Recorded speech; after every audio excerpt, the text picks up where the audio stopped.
Assalamualaikum warahmatullahi wabarakatuh. Selamat pagi anak-anakku, siswa-siswi SMP 1 Dampit kelas 9 yang berbahagia. Mudah-mudahan kalian pagi ini dalam keadaan sehat walafiat. Alhamdulillah di sini Pak Arif juga dalam keadaan sehat walafiat.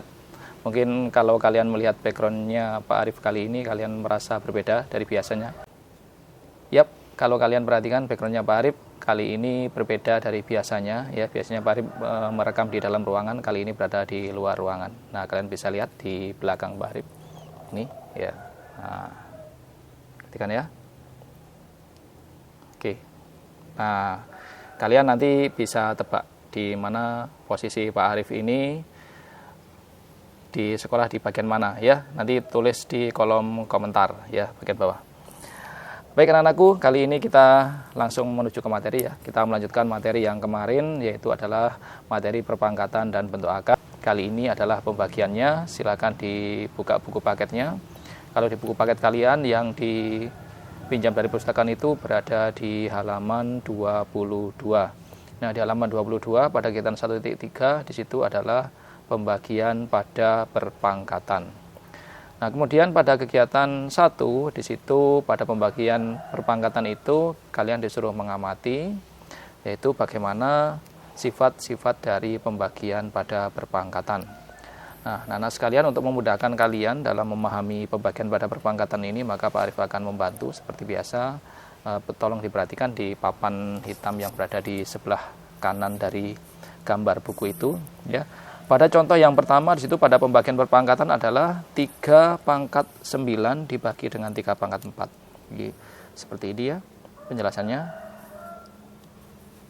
3 pangkat 9 dibagi dengan 3 pangkat 4. Jadi tanda per itu kan juga berfungsi sebagai tanda bagi. Jadi sama dengan seperti ini ya. 3 pangkat 9 dibagi dengan 3 pangkat 4. Nah, bagaimana cara mencari solusi dari pembagian pada perpangkatan ini? Maka kita harus kembali pada definisi perpangkatan. 3 pangkat 9 artinya adalah 3 dikalikan berulang-ulang sebanyak 9 kali. Nah, kalau kita tulis dalam perkalian berulang, tentunya akan tertulis seperti ini. Kemudian dibagi dengan 3 pangkat 4. 3 pangkat 4 berarti basisnya 3 dikalikan berulang sebanyak 4 kali. Nah, ini kalau mudah-mudahan ya, ini ada suara backsoundnya pesawat terbang lagi. Bapak-bapak dari Angkatan Udara sedang latihan berperang ini. Ya, latihan militer. Jadi mudah-mudahan tidak mengganggu pembelajaran kita.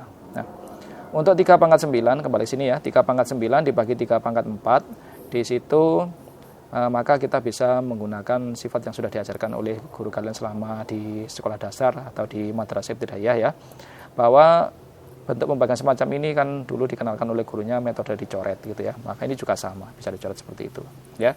Ini berarti 3 ini dibagi 3 ini hasilnya 1 kan, 3 ini bagi 3 ini hasilnya 1, 3 ini bagi 3 ini hasilnya 1, 3 ini bagi 3 ini hasilnya 1. Nah, kemudian karena sudah yang tercatat sudah hasilnya 1, maka yang tersisa di sini tinggal 3 dikalikan berulang sebanyak 5 kali. Sehingga seperti ini. Nah, ini adalah 3 dikalikan berulang sebanyak 5 kali, maka hasilnya menjadi 3 pangkat 5. Nah, itu adalah contoh 1 yang ada di buku kalian di halaman 22. Selanjutnya bisa kita lanjutkan sampai ke halaman 23, contoh berikutnya ya. Nah, pada contoh berikutnya yang ada di halaman 23, ya, contoh yang kedua adalah basisnya sekarang adalah negatif ya. Kita ambil contoh yang kedua. Di situ adalah negatif 2 pangkat 6 dibagi dengan negatif 2 pangkat 3. Maka dengan cara yang sama, negatif 2 ini dipangkatkan 6, berarti negatif 2 itu dikalikan berulang sebanyak 6 kali. Tentunya kalau ditulis dalam perkalian berulangnya akan tampak seperti ini.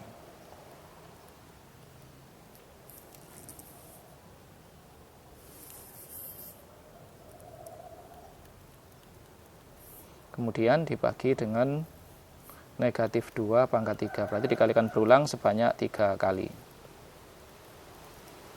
Nah, dengan cara yang sama tadi ya, maka kita bisa melakukan pencoretan semacam ini. Nah, di situ tinggal tertulis bahwa itu tinggal negatif 2 dikalikan berulang sebanyak 3 kali. maka hasilnya adalah menjadi negatif 2 pangkat 3. Nah, semacam itu. Nah, ya, jadi dengan cara yang sama, tentunya untuk contoh yang ketiga itu bisa kalian amati sendiri dan bisa kalian pahami. Kemudian anak-anak sekalian, di sini kalian disuruh untuk mencoba yang ada di tabel yang ada di buku paket itu yang di halaman 23. Dan nanti kita akan mengambil kesimpulan bagaimana sifat pembagian pada perpangkatan. Kembali pada contoh yang tadi ya, contoh yang di halaman 22 dan 23 ya. Di situ kita pakai untuk mencari kesimpulan dari pembelajaran tentang pembagian pada bilangan berpangkat. Atau kita jadikan sebuah teorema ya, teorema atau rumus yang nanti kita gunakan dalam menyelesaikan masalah-masalah dalam soal perpangkatan. Contoh yang pertama tadi saya tulis lagi. Contoh yang pertama adalah 3 pangkat 9 dibagi dengan 3 pangkat 4. Itu hasilnya menjadi perpangkatan yang baru, yaitu adalah 3 pangkat 5. Kemudian contoh yang kedua adalah negatif 2 pangkat 6 jika dibagi dengan negatif 2 pangkat 3, hasilnya menjadi negatif 2 pangkat 3. Kemudian contoh yang ketiga adalah 6 pangkat 8 dibagi dengan 6 pangkat 4, hasilnya menjadi 6 pangkat 4. Nah, yang perlu dicermati anak-anak untuk mengambil kesimpulan adalah kalau basisnya jelas sama ya. Ini basisnya 3 dibagi basis 3, hasilnya tetap basisnya 3.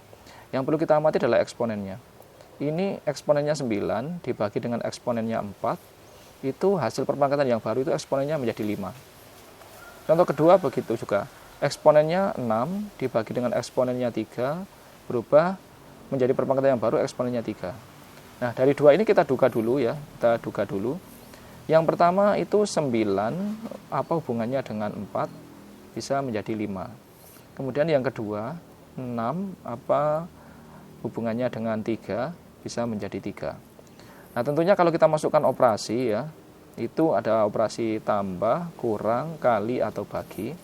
Nah, dari keempat tanda operasi ini, yang cocok itu, atau bisa kita duga ya, kalau perkalian kemarin kan pangkatnya ditambah. Nah, ini bisa kita duga bahwa untuk kali ini kalau dibagi, apakah mungkin itu adalah pangkatnya harus dikurangi. Nah, kita coba masukkan 9 dikurangi 4, hasilnya 5, betul. Untuk contoh yang kedua ya, 6 dikurangi 3, hasilnya 3, betul. Kita coba untuk contoh yang ketiga ya, pangkatnya 8 dibagi dengan pangkatnya 4. Jadi 8 titik-titik dengan 4. Apakah ini dikurangi? Nah, kalau dikurangi hasilnya sama dengan 4. Oh, berarti ini sifatnya kalau pembagian pada perpangkatan dengan basis yang sama itu berarti pangkatnya atau eksponennya itu adalah dikurangi. Nah, dari situ maka kita bisa mengambil kesimpulan ya. Nah, di situ di halaman 24 ya, bentuk umumnya adalah jika A pangkat M dibagi dengan A pangkat N, maka hasilnya menjadi A pangkat apa. Nah, tadi sudah kita ketahui bahwa ternyata pangkatnya itu dikurangi atau eksponennya dikurangi. Berarti ini menjadi A pangkat M dikurangi dengan N. Nah, inilah bentuk umumnya, tapi juga ada syaratnya ya. Syaratnya itu adalah di sini tentunya A-nya tidak boleh sama dengan 0.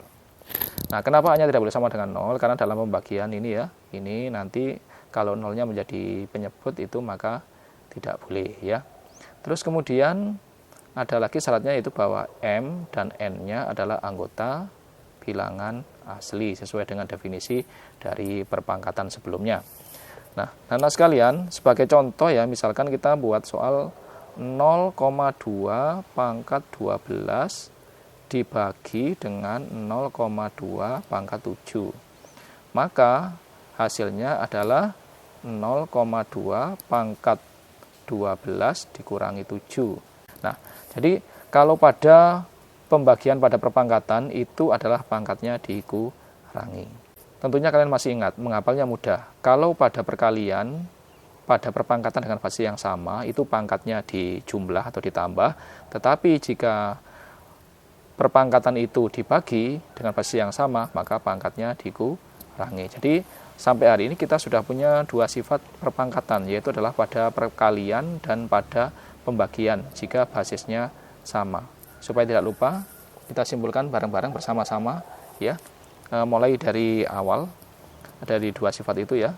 Yang kemarin A pangkat M dikali A pangkat N, maka hasilnya menjadi A pangkat M ditambah N. Hari ini yang kita pelajari adalah A pangkat M dibagi dengan A pangkat N, maka hasilnya menjadi A pangkat M dikurangi N. Nah, ini ya. Saya kira ini mudah untuk dihafalkan dan juga mudah untuk diterapkan dalam soal-soal. Nah, itu anak-anak pembahasan untuk kali ini tentang pembagian pada bilangan berpangkat dengan basis yang sama. Mudah-mudahan bisa kalian pahami dan mudah-mudahan ini bisa kalian terapkan dalam menyelesaikan soal-soal yang ada di buku ataupun soal-soal di sumber yang lain tentang perpangkatan, yang tentunya khususnya pada perkalian dan pembagian pada perpangkatan. Nah, terima kasih anak-anak atas perhatiannya. Semoga ini menjadi ilmu yang bermanfaat buat kalian. Jangan lupa selalu berdoa. Mudah-mudahan kita semua selalu diberi kesehatan. Ya, jangan menyerah. Walaupun belajar dari rumah, tetap selalu semangat. Ya, terima kasih. Saya akhiri. Assalamualaikum warahmatullahi wabarakatuh.